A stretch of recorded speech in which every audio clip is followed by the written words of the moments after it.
Roads பிகைன் a great வார் அப்படின்னு சொல்லி ஒரு போஸ்டர் ரிலீஸ் பண்ணியிருக்காரு மாரி செல்வராஜ் அவர்கள். அதாவது தனுஷ் அண்ட் மாரி செல்வராஜோட காம்போ மீண்டும் இணைய போது கர்ணனுக்கு அப்புறம் என்ன இந்த வீடியோவில் பார்ப்போம். தனுஷ் அவர்கள் கிட்டத்தட்ட தமிழ் சினிமாவில் வந்து நிறைய படங்களை வந்து ஒரு சைடு இயக்கிட்டு இருந்தாலும் இன்னொரு சைடு வந்து படங்களை நடிக்கிறதுலையும் சரி அவருடைய மும்முரமாக இருக்கார் அப்படின்னு கூட சொல்லணும். அதில் முக்கியமாக வந்து அவருடைய காம்போவிலையும் சரி அவருடைய படங்கள் பண்ணுற விதங்களும் சரி அந்தளவுக்கு யூனிக்காக இருக்கும்னு சொல்லணும். அதில் முக்கியமாக வந்து மாரி செல்வராஜோட இணைந்த படம் அப்படின்னு பார்த்தோன்னா கர்ணன் படம் சொல்லலாம்.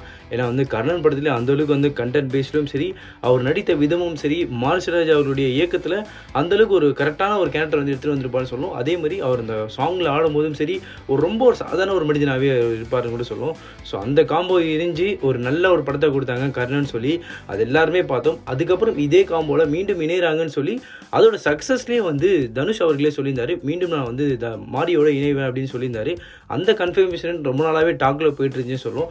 இப்போ அதை வந்து பூர்த்தி செய்யும் விதமாக என்ன பண்ணியிருக்காங்கன்னா வேட்ஸ் இன்டர்நேஷனல் ப்ரொடக்ஷன் மூலியமாக வந்து ப்ரொடக்ஷன் பண்ணுறாங்க. அந்த அவங்களோட ப்ரொடக்ஷனில் மாரி செல்வராஜோடைய இயக்கத்தில் தனுஷோட நடிப்பில் D56 படம் வந்து இப்போது ஸ்டார்ட் பண்ண போகிறாங்கன்ற விஷயத்த ஒரு போஸ்டர் மூலிமா சொல்லியிருக்காங்க. அதுலேயும் வந்து அந்த வார்த்தை ஒன்று கோட் பண்ணியிருக்காங்க.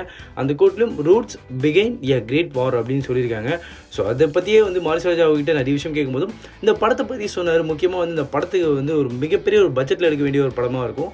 அதை தாண்டி வந்து இந்த படம் வந்து ப்ரீ ப்ரொடக்ஷனுக்கே ஒரு 6 மாதம் எடுத்துக்கும், அப்புறம் ப்ரொடக்ஷனுக்கு ஒரு 6 மாதம் எடுத்துக்கும், அதை தாண்டி வந்து போஸ்ட் ப்ரொடக்ஷனுக்கே ஒரு 6 மாதம் எடுத்துக்கும். ஏன்னா அந்தளவுக்கு இந்த கதைக்களம் இருக்கும். அதே மாதிரி இந்த படமும் பெரிய ஒரு படமாக வரும் இது ப்ரொடக்ஷனு. அதனாலே ரொம்ப வெயிட் பண்ணிட்டு இருக்கும் இந்த படம் அப்படின்ற விஷயத்தையும் மாரி செல்வராஜ் அவர்களே சொன்னதை பார்த்தோம். ஸோ இந்த போஸ்டர் ரிலீஸ் பண்ணியிருக்காங்க. இப்போ இந்த படத்தை ஸ்டார்ட் பண்ண போகிறாங்க தகவலும் சொல்லிட்டு இதை ரிலீஸ் பண்ணியிருக்காங்க.